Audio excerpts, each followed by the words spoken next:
Nous sommes à Lyon, capitale des Gaules. Plus précisément sur les marches du Temple du Change, dans le Vieux-Lyon, entre Saint-Paul et Saint-Jean.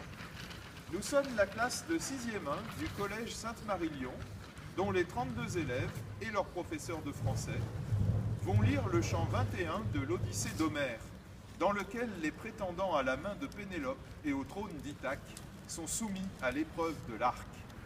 Il s'agit pour eux de réussir à tendre cet arc que seul Ulysse jusque-là a pu manier, puis de traverser d'une seule flèche les 12 cibles alignées. C'est bien trop demandé à de simples mortels, d'autant plus qu'ils ignorent, ces prétendants perfides, qu'Ulysse lui-même, sous les traits d'un mendiant, se trouve parmi eux, et que cet arc dans ses mains, c'est l'instrument de la vengeance.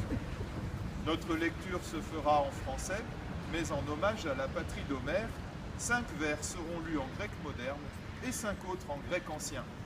Et maintenant, que le rideau s'ouvre sur la sage Pénélope, conseillée par Athéna. Alors, Athéna, la déesse aux jeux brillants, inspira à la fille d'Icarius, la prudente Pénélope, de placer devant les prétendants dans la maison d'Ulysse le fer, Chrysaque et l'arc, arme concours, portera la mort.